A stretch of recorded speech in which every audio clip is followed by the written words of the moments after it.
Hey everybody, I wanted to give a quick overview of the PSA Dagger SX, or as I jokingly call it, the Glock 47 at home. The Dagger SX is a full-size frame, which in Dagger terms is essentially like a Glock 45 frame, and the full-length slide. So you have a little bit of slide sticking past the frame on here, just like you would in a Glock 47. These are fairly newly released by PSA, so I wanted to put out my initial review, even though I haven't had mine for long, and I really only have about 250 rounds through it. But I feel familiar enough with it at this point that I wanted to share some of my observations and experiences with it. I want to start by giving kudos to PSA for doing a lot of impressive stuff in the firearms industry. They seem to be truly listening to what people want, and they're putting out what seem to be decent products at a great price by doing their own manufacturing and cutting out the middleman on the sales side, basically going direct to consumer. They do seem to use the customers a bit to beta test products, which can be a little frustrating at times, but they seem to own this and they're willing to make things right for those who have issues and incorporate the feedback they get to make a better product. On to the review. I'd seen the initial Dagger release, which is the compact size, essentially the equivalent of the Glock 19, and never got super excited about it. I'm not big on collecting and shooting a bunch of compact size pistols, and I much prefer the feel and shootability of full-size handguns. On a whim, I decided to open one of the thousands of PSA emails I receive, and I saw that they now offered a full-size Dagger, which piqued my interest and led us here. After a little bit of research, I decided to buy this Dagger, which I purchased as a full-size frame, just the frame by itself, and then the complete slide assembly separately. It ended up being a little bit cheaper that way than buying the complete Dagger. I guess partly because I didn't get a magazine with it. But like I said, it came out a little bit cheaper and I had a lot of full-size Glock magazines already. For those not familiar, again, this SX model is similar to a Glock 47 in that the frame will be compatible with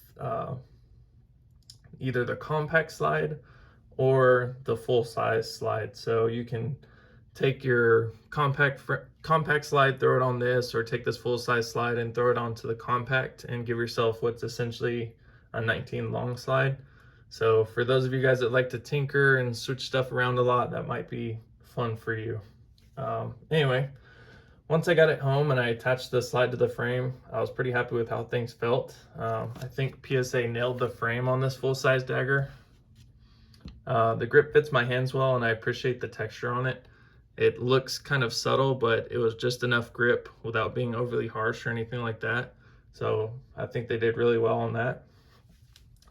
I did have one hot range day where my hands got pretty sweaty, and I was happy to experience that the texture worked well and stayed decently grippy even in those conditions. The overall fit and finish on my Dagger is decent. However, it's definitely not a finely finished product. The gray Cerakote coated slide seems to be pretty evenly coated, so no complaints there. It looks decent on the surface. The machining on the barrel is a little bit rough and chattery. I don't know if it's going to come through on camera here. It was a little on the rough side. You can see the slide kind of skips, and then the bore, which I don't think I'll be able to show well on camera. There's just a lot of machining marks and it's definitely pretty rough, especially if you're used to other semi-autos, definitely like Glock, Walther, I guess your average polymer Wonder 9s. It's a little rough compared to those, but I don't think that's going to affect anything too much. It's just something I noticed.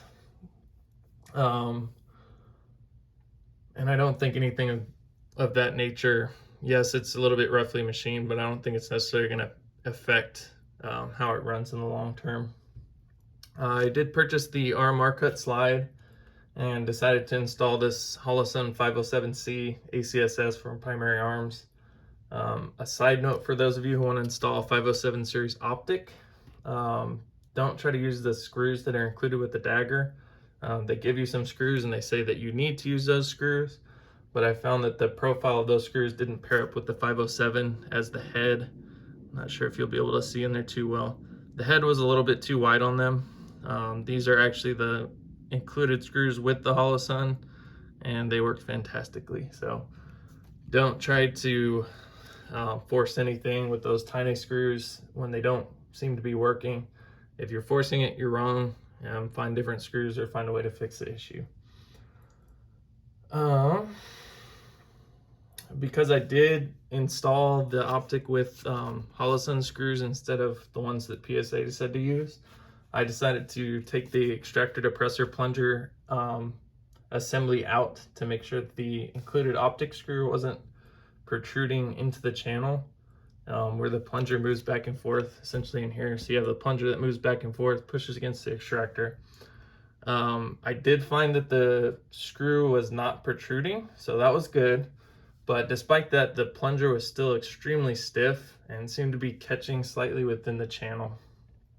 I couldn't see any obstructions or burrs or anything, so I will assume that this might have partly been caused by the Cerakote making tolerances a little tight.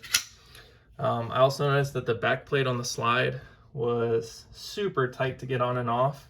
You can see I boogered it up a little bit there trying to get it on and off.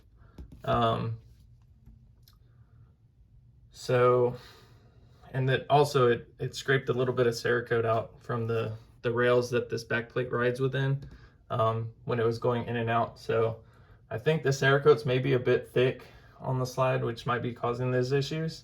And if I was gonna buy another Dagger, I would probably get the black DLC coated one to avoid this issue, because I think in general DLC is it's a surface treatment rather than a coating, so hopefully wouldn't have those issues. Everything else in the initial field strip was pretty much as expected for a Glock clone, so everything is pretty straightforward and nothing much that stood out. Just to give you a quick look on the inside, pretty standard stuff. I don't know if you'll be able to tell in this video, but machining's a little rough, but like I said, nothing really to worry about too much. Nothing that I think would affect function. As far as holster compatibility, I was happy to find out that the Dagger did fit into my Safariland Optic Ready Glock holster. This is actually a holster for a Glock 34. It fits in just fine, and the ALS does work. The hood closes. Everything else was good to go with that, so I was pleased to report that. It's probably not the ideal fit because it's a little long. Like I said, it's for a 34. But just for reference, this is the 6365 RDS-6832. So that holster did work. The only thing is it's a little tight compared to a Glock, but as long as it functions, I don't really care too much about that. Moving on to shooting impressions, there were a few positives and a few negatives. To get the negative out of the way first, I was not a huge fan of the length of pull on the trigger. So to me, I have decently large hands, and for those familiar with the Glock world, I have a medium beaver tail backstrap on all my Glocks, and to me that's the ideal length of pull. So for me on this Dagger, where it breaks is just a little bit far back for me, and I feel like rather than having a nice 90 on my trigger finger, I have to crunch in a little bit more, which isn't ideal, but it wasn't too bad. To continue with the trigger, the break is a tad heavy, but really it wasn't too horrible, and certainly not as bad as I've seen described by some of the reviews online. Although, little asterisk on that, I only have a sample of one, so I understand they might not all be the same. And I think the fact that the break was heavy was exaggerated for me by the trigger breaking in a position that wasn't ideal for my hand. So because I didn't have a great angle on that trigger, it probably felt a little heavier than it was, or the trigger weight just seemed a little bit exaggerated. I also found the magazine release to be super stiff at first. Probably the most stiff I've ever had on a handgun, although I will say with a little bit of use and playing with it, it loosened up a little bit, but it's still very stiff compared to what I'm used to on most handguns. Last on the list of negatives, I did have a few malfunctions that I experienced within the first few magazines with this. I had 2 failures to eject with Federal HST 124 plus P.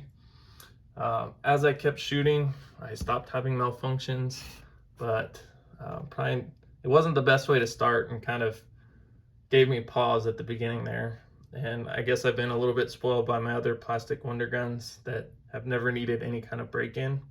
And going back to the Cerakote issue, I suspect that the extractor tension might have been a bit messed up due to the plunger hanging up on the inside finish of the slide. So this issue probably, hopefully, will disappear completely over time, and past the first few magazines worth of ammo, I no longer had an issue. So I think that was probably it, and some of the Cerakote needed to just get taken off. On the positive side, despite the shorter length of pull with the trigger, I really do love the grip. I think PSA nailed the grip shape and the texture on it, and I didn't feel the Glock knuckle hotspot appearing here on my middle finger like I get after a few hundred rounds shooting my Glocks. I also found the slide serrations, both front and back, to be effective, and I think they're aesthetically appealing. They're not overstated, they're not too crazy looking, but they grip fine and they do their job, which is all I really ask for. Onto the trigger. So I know I listed this as a negative regarding the length of pull and the pull weight, but I will also say I was super impressed with how crisp mine broke. So I know it's hard to tell on video, but nice crisp break. I really didn't mind the hinge trigger design at all either, and I appreciated the smooth face trigger compared to the Glock Dingus, which kind of sticks out and can be a little uncomfortable sometimes. I just wish it broke a little further forward. I think a lot more dedicated practice with this, and maybe a forward set aftermarket trigger shoe like the Apex, I could probably get very comfortable with this trigger. And shooting the Dagger back to back with a stock Glock, I didn't see any huge difference in recoil or controllability, which I will also consider a check in the positive category. So in shooting, really pretty comparable to a Glock other than the trigger feel and then other minor differences, but essentially it is still a Glock clone, so it's all kind of laid out the same and shoots pretty much the same. So my big takeaway from the Dagger SX, I think it's an awesome value option for someone getting started in handgun shooting without spending too much money, or for someone looking to buy a few decent handguns for friends and family without breaking the bank, or maybe for somebody looking for a cheap Glock clone to customize and play around with. I'd be tempted to say it's duty ready, other than the few hiccups I had with it. But I'm willing to bet that with more time, mine would get to the point where I could trust it to be a go-to handgun. And if it's caused by Cerakote and nothing more, the DLC one probably would be good to go out of the box. When you factor in the Optic cut, the Optic height sights, which for my 507C were a perfect lower third co-witness. I think my dot's a little too dull for you to see it right now, but it worked perfectly for me. And then also the fact that it's a proven and customizable Glock platform that's compatible with Gen 3 parts and accessories. Also the availability of cheap and accessible magazines for a ballpark entry price of less than $400. I think it's a great option. If a brand new shooter was asking me to pick between this and a Glock, I might just steer them to this and tell them to spend the excess money on a case of ammo. However, if the money's there, I would still probably take a Glock due to the better machining and finish, the better for me trigger, and because truth be told, it's just what I'm used to and it's what I've been shooting a lot. So take that with a grain of salt. As always, feel free to leave any questions or comments down below if you have any experiences with the Dagger. I might try to do a video dedicated solely to this 507C ACSS in the future, so if that interests you, let me know. Other than that, you'll have a good one.